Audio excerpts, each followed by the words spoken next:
Greetings in Jesus Christ, precious and wonderful name. Our Bible study lesson for today is about the religious Babylon of Revelation chapter 17. Sa Revelation 16 verse 19 at chapter 14 verse 8, I already declared Babylon's fall. Ito pong sa chapter 17 and chapter 18 ng Book of Revelation, ito pong fall of Babylon is carefully detailed. To those familiar with the Old Testament, the name Babylon is associated with organized idolatry, blasphemy, and the persecution of God's people. Sa verse 1 po, ito ang sinasabi. At dumating ang isa sa 7 anghel na may 7 mangkok at nagsalita sa akin na nagsasabi, "Pumarito ka, ipakikita ko sa iyo ang hatol sa bantog na patutot na nakaupo sa maraming tubig." Ito pong bantog na patutot ay great whore or great harlot or prostitute. So, ito po ay ang religious Babylon. Ang description po ng patutot or the great whore refers to the spiritual prostitution and fornication ng apostate church sa tribulation period na unfaithful at tinanggihan ang Panginoong Hesukristo bilang sariling tagapagligtas at Panginoon ng kanilang buhay. Ito po ang ecclesiastical or the religious Babylon. Kaya po ginamit ang salitang great or bantog dahil ito pong religious system na ito ay maaabot ang pinaka-peak ng katanyagan pagkatapos po ng rapture ng mga totoong mananampalataya kay Kristo Jesus. Ngayon, after the church or the believers in Christ are gone or bago pa ito umalis, ito pong mga religions will unite, and become one great universal or ecumenical religious system. So, watch out po kayo sa mga churches that are inclined to ecumenical or universal religious system. Ano po ang ibig sabihin ng ecumenical? Ang ecumenical po ay, sa sansalita, ay promoting or relating to unify among the world's religious churches. Ito pong mga churches sa buong mundo, pagkatapos po ng rapture, ay magkakaisa. At ito po ang magiging one world religion. One of the things we should be watching for are tendencies and movements among the religious groups of the world. Mga relihiyon na hindi si Jesus lamang ang itinuturo, kundi meron pong dagdag or may mga bawas na kung ano-ano pong sinasabi about Jesus, na si Jesus ay hindi Diyos kundi tao lamang. Ulitin ko po, bibigyan natin ng pansin ay ang mga relihiyon na naniniwala sa Bible, pero mayroon pang ibang books or magazines na binabasa maliban sa Bible. Hindi po ba enough ang salita ng Diyos na ating basahin kaysa mga other books or magazines? Ang nakalulungkot po kasi ay binabasa nila yung other books or magazines at yun po ang sinusunod nila. Ito pong mga religion na ito ang may tendencies na sumama or makiisa sa ecumenical or universal religious system. Ito po ang magiging one world religion. Kung regardless po kung ano ang kanilang belief or paniniwala, regardless po yan. Kahit ito po ay salungat sa salita ng Panginoong Diyos, magsasama-sama po sila sa one world religion. Alam niyo po ba na even the Illuminati ay mentioned the New World Order? Yes po. Nabanggit po nila yung New World Order. Hindi ko po alam ang papel ng Illuminati sa end times. Pero kung sila po ay walang Kristo sa puso, wala po silang relasyon kay Kristo bilang sariling tagapagligtas at Panginoon ng kanilang buhay, sila po ay papasok sa tribulation period. A lot of religions today ay tinuturo po na we believe in Jesus plus works. We believe in Jesus plus tradition. Yun po ang delikado. If you believe in Jesus, just believe in Jesus alone. No buts and no ifs. No plus. If you believe on Jesus plus works, ibig sabihin po nun, kailangan mong gumawa para maligtas ka. That means you have to work for your own salvation. Para mong sinasabi na hindi ka kayang dalhin ni Jesus sa langit. Or hindi sapat si Jesus lamang para maligtas ka. Or hindi ka kayang iligtas ni Jesus. Para mo na rin sinasabi na hindi ka kayang patawarin ni Jesus sa iyong mga kasalanan. O kaya, hindi ka kaya ni Jesus na bayaran ang iyong mga kasalanan. Yung pong mga iyon ay unbelief, walang pananampalataya sa puso. Ingat po kayo, dahil dyan po nag-uumpisa ang pagtigas ng puso. Para hindi po tayo ma-confuse, bakit hindi natin sundin kung ano ang sinasabi or ang itinuturo ng Bible sa atin? Para po walang conflict. Hindi po ba? Kaya kailangan nating mag-aral ng salita ng Diyos. Ngayon, kung kayo po ay mag-a-attend ng Bible study, ito po ang unang-unang yung titignan sa nagtuturo. Itinuturo po ba na nagtuturo ng Bible study na ang kanyang kaligtasan ay sa pamamagitan lamang ng Panginoong Kristo? Sa pamamagitan ng biyaya, pamamagitan po ng grace, by faith, ng pananampalataya. At ang Panginoong Kristo lamang po ang daan papuntang langit. At katulad din po ng sinasabi sa 1 Timothy 2:5, sapagkat may isang Diyos at may isang tagapamagitan sa Diyos at sa mga tao, ang taong si Kristo Jesus. That there is one God and one mediator between God and man, the man Christ Jesus.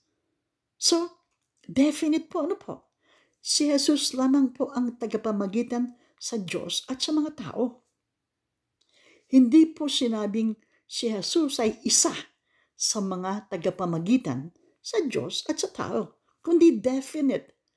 Ang tagapamagitan po sa Diyos at sa mga tao ay ang taong si Jesus Kristo. Kaya lagi ko pong sinasabi sa inyo na ang Panginoong Kristo ay 100% tao, 100% Diyos. Now, about Jesus plus tradition. tingnan po natin kung ano ang sinasabi ng salita ng Diyos. Puntahan po natin sa Colossians. Colossians chapter 2, verse 8. Ano po ang sabi? Kayo'y magsipag-ingat. Baka sa inyo'y may bumihag sa pamamagitan ng kanyang filosofiya at walang kabuluhang pagdaraya ayon sa saling sabi ng mga tao, ayon sa mga pasimulang aral ng sanglibutan, at hindi o ayon kay Kristo, and not after Christ, and at di ayon kay Kristo, or hindi ayon kay Kristo, and not after Christ. So, napakaliwanag po.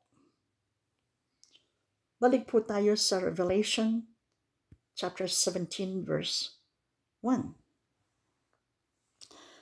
Na ito pong bantog na patutot na nakaupo sa maraming tubig.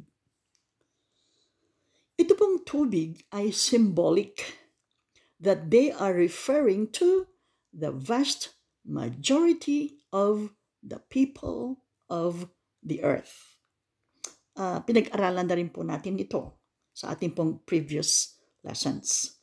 So, ito po ay unification of all false, idolatrous religion na may representatives from galing po sa apostate Catholicism, Protestantism, as well as of all other religions of the world. Pag nag-rapture na, this apostate system sa buong mundo will quickly unite and become the one world church. Tingnan po natin ang verse 2. Na siyang pinakiapiran ng mga hari sa lupa, at ang mga nananahan sa lupa ay nalasing sa alak ng kaniyang pakikiapid.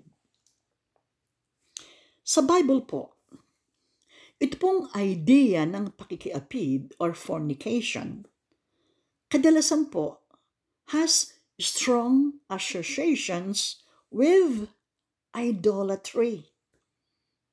Since ito pong religious system na ito ay tanggap ng buong mundo, it is likely to appear as attractive and spiritual, though not necessarily moral. Noong pong panahon ng Babylon, in ancient Babylon, it involved the mysteries of the mother-child cult and the one world order of Nimrod. Sa panahon po natin ngayon, yung pong pagsamba sa Queen of Heaven and her child, or the mother and child worship, ay naririyan pa rin. A new face for an old concept. Bagong mukha sa lumang konsepto. Nag-umpisa po iyan sa lumang Babylon. So, sa Old Testament po, mababasa niyo kung ilang beses nabanggit ang pangalang Babylon. Ito po ay nag-umpisa nung yung mga tao ay nagrebelde sa Diyos and attempted to build a tower. Ito po yung Babel o tinatawag na the Tower of Babel para po marating ng tao ang langit. Sa Genesis chapter 11 verses 4 to 9, ay kung gusto niyo pong malaman ay doon po yon. Genesis chapter 11 verses 4 to 9. Kwento ko na lang po sa inyo para po makontak natin. Lumiit lang ng konti ang ating lesson. Kung gusto niyo pong basahin na malalaman ng detailed, Basahin niyo po sa chapter 11 ng Genesis. Hali kayo. Ito po yung mga tao sa panahon ni Nimrod. Sabi nila, hali kayo.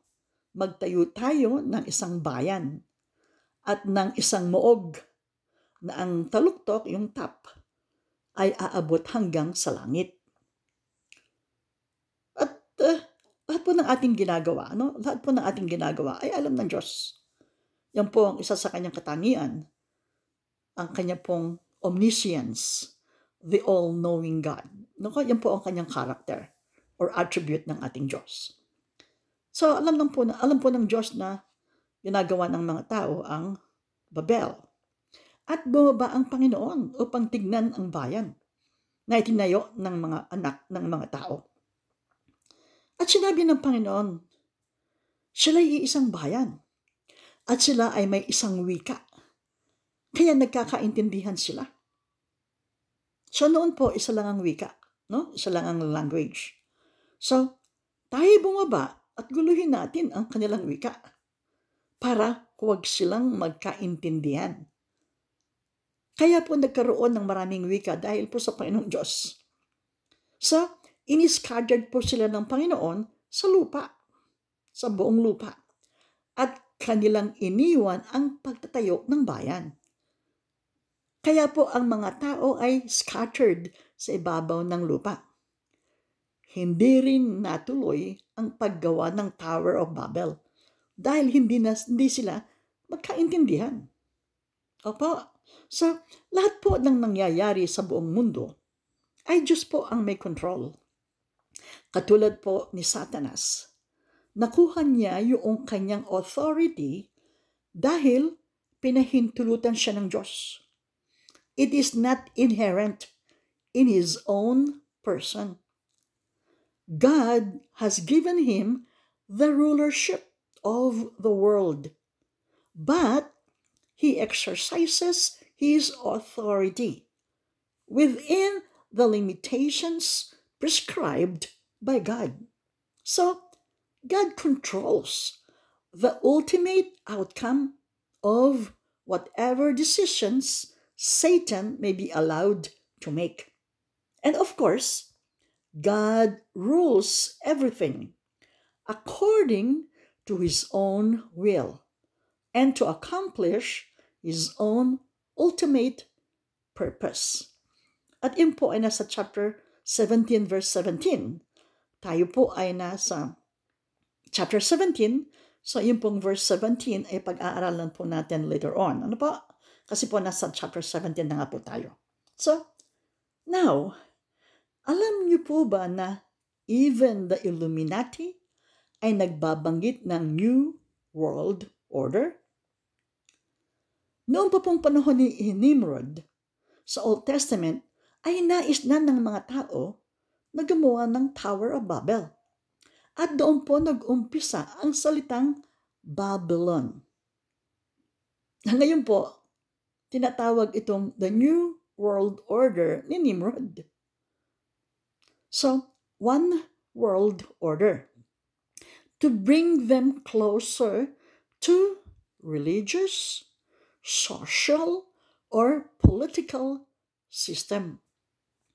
Ang one idea po ay they will promote that we are all God's children and come to God or can come to God in various ways. Ipopromote po nila na lahat ng tao ay anak ng Diyos at may iba't ibang paraan papunta sa langit, in which taliwas po iyon or salungat sa sinasabi ng salita ng Diyos, the Bible. Tingnan po natin. Ito po ay lagi kong sinasabi sa inyo. At alam ko po ito, pero gusto ko pong mabasa ninyo. Sa John chapter 1, verse 12 and 13. Ito po ang sabi. Datapwat, ang lahat ng sa kanya'y nagsitanggap ay pinagkalooban niya sila ng karapatang maging mga anak ng Diyos. Sa makatwid bagay, ang mga nagsisampalataya sa kaniyang pangalan.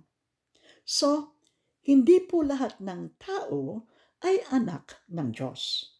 Ang anak ng Diyos ay yung mga tumanggap kay Jesus na may pananampalataya. Pag tinanggap mo si Jesus ng may pananampalataya, diyan ka palang magiging anak ng Diyos. Lahat po ng tao ay lalang ng Diyos. Pero hindi po lahat ay anak ng Diyos. Maliwanag na po.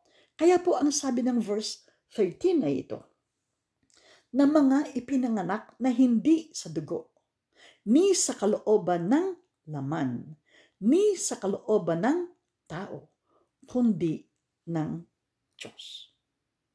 Yung pong kapanganakan ng tao is spiritually, hindi po sa laman, kundi spiritual na kapanganakan. Kung tinanggap mo si Jesus na may pananampalataya sa puso mo, hindi po yan sa laman, hindi po yan sa dugo, kundi yun po ay kalooban ng Diyos. Naging anak ka ng Diyos nang tinanggap mo si Jesus sa puso mo nang may pananampalataya. Yan po ang kalooban ng Diyos. Yun ang kapanganakan spiritually. Kung kayo po ay regular na nag-aaral ng Bible study with us, mapapansin niyo po na lagi kong sinasabi sa inyo ang daan papunta sa langit ay sa pamamagitan ng Panginoong Hesukristo. Pananampalataya sa Panginoong Hesukristo. Maaari niyo pong sabihin na ang kulit naman ni Charito, paulit-ulit na lang. Totoo po. Paulit-ulit na lang ang pagsasabi ko ng kaligtasan ay sa pamamagitan ng pananampalataya kay Jesus lamang. Kaya naman po lagi kong idinidiin sa inyo dahil yun po ang importante sa lahat ng bagay, na ikaw ay may Kristo sa puso. Kasi po, maski na alam nyo ang Bible from cover to cover, kung nabasa nyo na po ang Bible from cover to cover, kung wala naman kayong relasyon kay Jesucristo, baliwala po ang inyong mga nalalaman. Sa impyerno pa rin ang iyong tuloy or papasok ka ng tribulation period, whether you like it or not. Ang kailangan nyo po ay relasyon sa Panginoong Hesukristo sa pamamagitan ng pananampalataya at bibigyan kanya ng karabatang maging anak ng Diyos. Hindi mo kailangan maging religious person. Kailangan mo lamang ay ang Panginoong Hesukristo sa buhay mo. Si Jesus lamang po sapat-sapat na. Hindi nyo na kailangan ng iba. Kung may Kristo ka, kompleto ka na. Dakila po ang ating Panginoong Hesukristo. Ako po'y makasalanan, pinatawad, nilinis. Tignan po natin to. Itong verse na sinasabi ko sa inyo. 1 John chapter 1 verse 9. Kasi lahat po ng kasalanan ninyo, kayang-kayang patawarin ng Panginoon. Tingnan niyo po. If we confess our sins, He is faithful and just to forgive us our sins and to cleanse us from all unrighteousness. Kung ipinahahayag natin ang ating mga kasalanan, ay tapat at banal siya na tayo'y patatawarin sa ating mga kasalanan at tayo'y lilinisin sa lahat ng kalikuan. So, kung magko-confess po kayo ng inyong mga kasalanan, dumiretso po kayo sa Diyos sa pamamagitan ng Panginoong Hesukristo, sapagkat siya'y tapat at banal na kayo'y patatawarin sa inyong mga kasalanan at lilinisin kayo sa lahat ng inyong kalikuan. Di po ba napakasarap? Malinis ka na sa lahat ng iyong mga kasalanan. Pinatawad ka na. Ang sarap, di po ba? Hindi ka lamang pinatawad, nilinis ka pa. Kaya po napakalinis ng isang mananampalataya sa harap ng Diyos. Kaya po ang isang mananampalataya ay hindi po gumagawa ng habitual sin, yung pong paulit-ulit na kasalanan. Hindi po. Nagkakasala, yes. Nasa katawan pa po tayo eh. Pero hindi po sinasadyang kasalanan. At yan po ang napakaganda sa ating Panginoong Jesucristo. Nilinis ka, hinugasan ka, pinatawad ka. Sarap ano po? Tingnan po natin ang John chapter 14 verse 6. Panginoong Jesucristo po ang nagsasalita dito.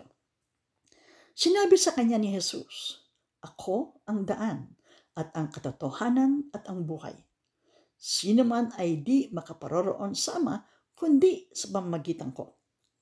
So, hindi po various ways ang papunta sa Diyos. Isa lang po ang daan papunta sa langit. At iyan ang Panginoong Jesucristo lamang. Sinabi po ng Panginoong Jesucristo, "Ako ang daan at ang katotohanan at ang buhay." So, sino man, sabi niya, ay hindi makaparoroon sa Ama, kundi sa pamamagitan ko. Definite, napakaliwanag po. Si Jesus lamang ang daan. Hindi po niya sinabing ako'y isa sa mga daan. Hindi po. Kundi sinabi niyang definite, ako ang daan. So, ang Panginoong Jesucristo lang po ang daan. Now, mayroong pong book. Sinasuggest ko po ito kung gusto niyo pong malaman ng mga rituals ng mga religion. Mayroong pong book. Ang title ay Dark Secrets of the New Age. Ang author po ay si Tex Mars. Dito po, mayroong about nearly 30 rituals at pananampalataya or beliefs found in ancient Babylon na are practiced today. See? Yung pong 30 rituals at belief po ng mga ancient Babylon noong araw ay ginagawa today.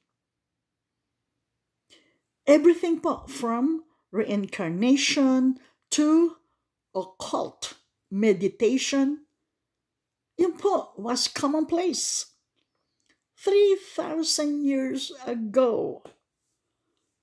Buhay na buhay po ang ancient Babylon sa panahon po natin ngayon. Kaya po, ingat po kayo, ingat po mga kapatid, mga kaibigan. Okay, punta po tayo sa verse 3 ng chapter 13 ng Revelation. "At ako'y kaniyang dinalang nasa espiritu sa isang ilang, at nakita ko ang isang babae na nakasakay sa isang hayop na pula, na puno ng mga pangalang pamumusong, blasphemy, na may 7 ulo at 10 sungay." So si John po ay dinala ng espiritu sa isang ilang. Ito po ay designed to picture the world kung saan the woman, ito pong woman na ito, siya po yung religious Babylon. Okay? At ang Antikristo ay will rule. John is carried away into the wilderness. The desolate nature of the wilderness is an appropriate setting for a vision of judgment for the unbelievers. Yung pong position ng woman na nakasakay sa isang hayop na pula, pinapakita po na she is supported by the political power of the beast. Pero, sa bandang huli, ipapapatay siya ng Antikristo. Ito pong woman na ito po yung religious system. Siya po ipapapatay at the right time. Sa bandang huli po ng chapter 17, makikita po natin to. At Lord willing po, pag-aaralan po natin to next week. Kasi, ang gusto po ng Antikristo, siya lamang po ang sambahin. Ayaw niya po ng may kaagaw. So, ito pong um, nakaupo sa beast. Sit upon a scarlet-colored beast. Ito pong patutot rides the same beast, 7 heads and 10 horns, na pinag-aralan po natin sa Revelation chapter 13.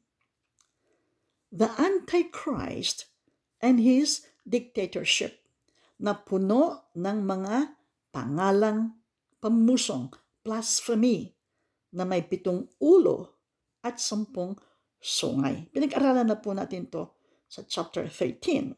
Tingnan po natin ang 2 Thessalonians chapter 2 verse 4. Na sumalangsang at nagmamataas laban sa lahat na tinatawag na Diyos o sinasamba. Ano pat siya'y nauupo sa templo ng Diyos, na siya'y nagtatanyag sa kanyang sarili na tulad sa Diyos, who opposeth and exalteth himself above all that is called God, or that is worshipped, so that he as God sitteth in the temple of God, showing himself that he is God. Gusto po niya, yan pong gusto niya, ang siya'y sambahin. At mangyayari po yan sa tribulation period. Kaya, mga kapatid, mga kaibigan, ingat po. Kailangan po ay kung ano po nalalaman nyo ngayon sa Bible, open your eyes para po makita ninyo ang totoo. Verse 4 po ng chapter 17. At nararamtan ang babaeng ng kulay ube at ng pula, at nahihiyasan ng ginto, at ng mga mahalagang bato, at mga perlas, na sa kanyang kamay ay may isang sarong ginto, na puno ng mga kasuklam-suklam, at ng mga bagay na marurumi ng kanyang pakikiapid. So ito po yung woman. Ito po yung religious Babylon. Okay? Nasa po ay arrayed in purple and scarlet color, decked with gold and precious stones and pearls. At meron din po siyang golden cup in her hand. Okay. For centuries po, itong kulay ube at ng pula, purple and scarlet, been the colors of royalty and of the wealthy. So, ito pong religious system na ito ay mayaman. Tumingin po kayo sa paligid ninyo. Mayroon po ba kayong nakikita na relihiyon na ganito ang kanilang kulay? Purple and scarlet color? Kulay ube at ng pula? Kayo po ang makapagsasabi. Okay? Nasa kanyang kamay ay may isang sarong ginto. O yun po. Sarong ginto na puno ng mga kasuklam-suklam at ng mga bagay na marurumi ng kanyang pakikiapid. Ito po ay patungkol sa religious systems na inimbitahan niya ang mga tao na uminom ng kanyang deadly wine by offering it sa sarong ginto. Grabe, no? Golden cup na puno ng mga kasuklam-suklam at mga bagay na marurumi ng kanyang pakikiapid. Ito po yung iba't ibang paraan ng pagsamba sa Diyos sa pamamagitan ng imahen, rebulto, at medals, at iba pa, na mga bagay na marurumi ng kanyang pakikiapid. Ito po ay patungkol sa kanilang mga maling doktrina na itinuturo. Tingnan po natin ang John. John chapter 6, verse 63. Ano po ang sabi? Si Jesus po ang nagsasalita dito. Ang Espiritu nga ang bumubuhay. Sa laman ay walang anumang pinakikinabang. Ang mga salitang sinalita ko sa inyo ay pawang espiritu at pawang buhay. So, ito pong uh, ito pong salita ng Diyos. They are spirit and they are life. Ito po ay pawang espiritu at pawang buhay. Kaya po, pagka po kayo nakarinig o nakabasa ng salita ng Diyos at nagpakahayag po sa inyo ang Diyos, dire-diretso po sa puso. Ibang pakiramdam. Dahil ito po ay salita ng Diyos at ito po ay buhay. Ano po ba? Kaya po, napakasarap sa puso. Kaya napakasarap pong mag-aral ng salita ng Diyos. Okay po? Okay, verse 5 na po tayo. Ang sabi po, at sa kanyang noo ay nakasulat ang isang pangalan. Hiwaga, dakilang Babilonya, ina ng mga patutot at ng mga kasuklam-suklam sa lupa. Sabi po ni John sa verse 4, ang babae na nakasuot ng kulay ube at ng pula, sa kanya raw pong noo ay nakasulat ang isang pangalan. Hiwaga. Yan po. Hiwaga. Sa noong araw po, yung po mga prostitute ay isinusulat nila ang kanilang pangalan sa kanilang noo for easy recognition, which showed, pinakikita po sa atin na hindi po sila nahihiya. The shamelessness, di po sila nahihiya of their character. Ito po yung katigasan ng kanilang puso.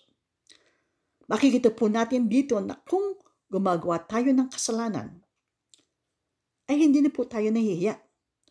At yan po ang pagpapatunay ng continual rejection of God's truth.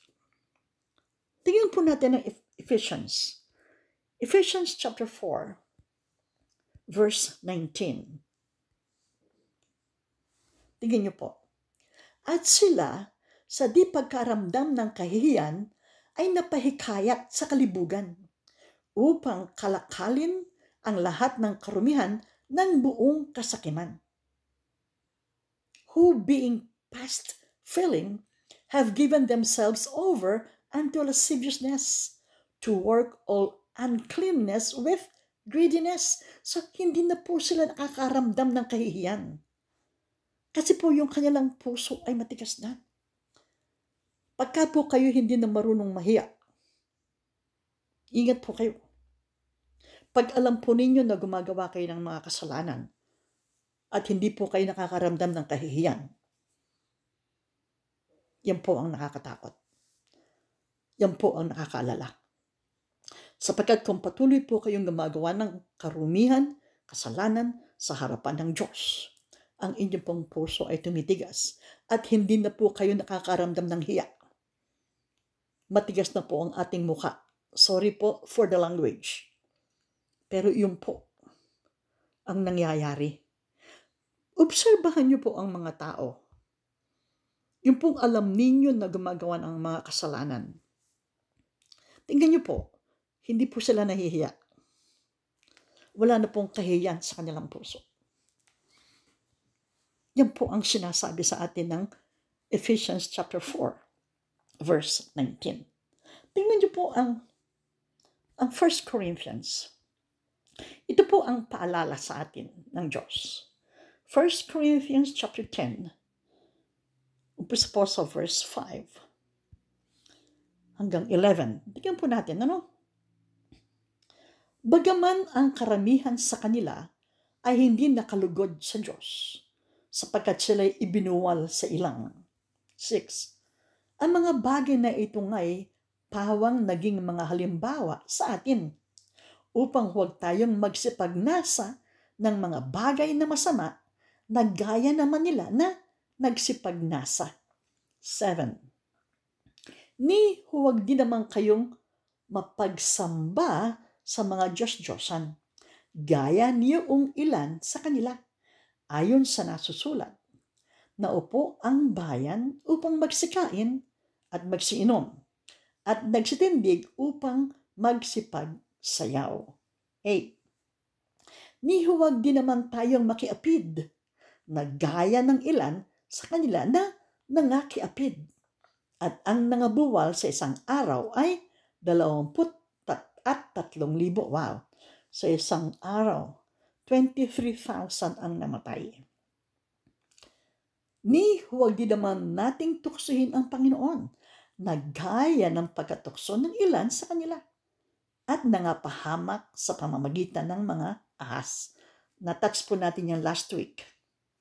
Ni huwag din kayong mga bulong-bulungan na gaya ng ilan sa kanila na nangagbulungan at nangapahamak sa pamamagitan ng mga mangwawasak.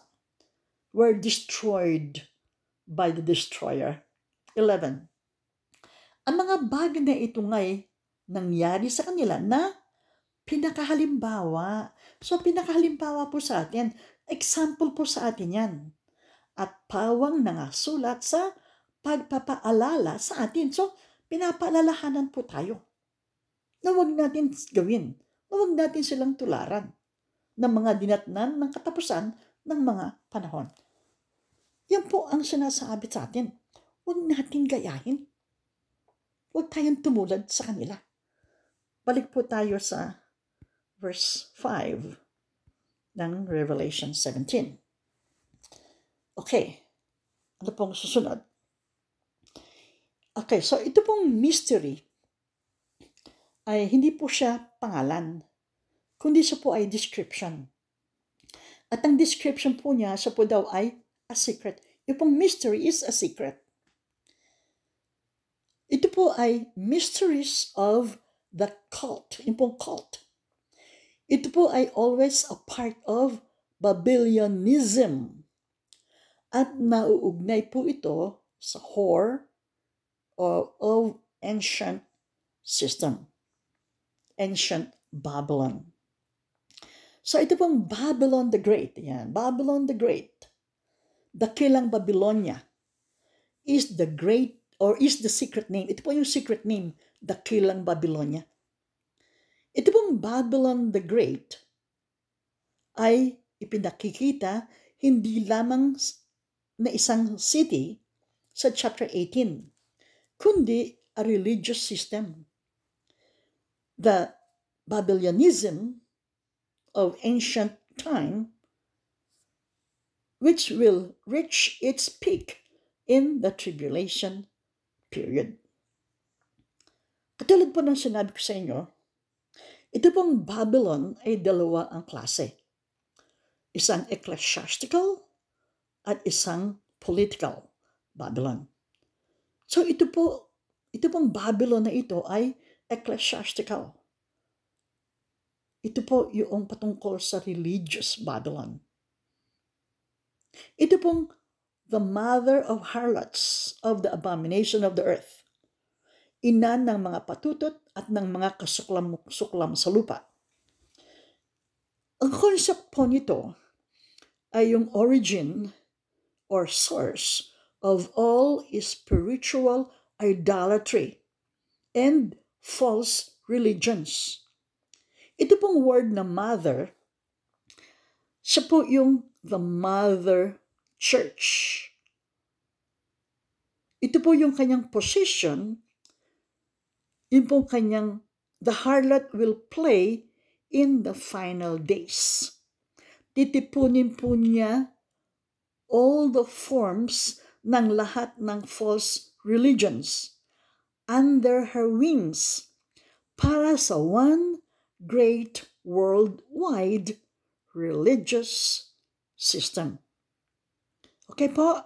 So, end na po muna tayo dito. Masyado na pong mahaba. I hope and pray na you have a personal relationship with Jesus as your Lord and Savior. Pagka wala po kayong relasyon kay Kristo, daranasin niyo po ang mga itinuturo ng Book of Revelation at natatakot po ako para sa inyo. Napakahirap po pag kayo po ay napasok ng tribulation period. At pagka naman kayo hindi napasok sa tribulation period, ang ibig sabihin nun, pag wala po kayong Kristo, ay kayo po ay namatay na bago mag-tribulation period. At ang takbo nyo po ay ang impyerno. Okay po, so I hope and pray na mangusap sa inyo at magpakahayag ang Panginoong Jesucristo. So itutuloy po natin ito next week, Lord willing po. Okay po? So I hope and pray that I will see you here, there, or in the air. Goodbye!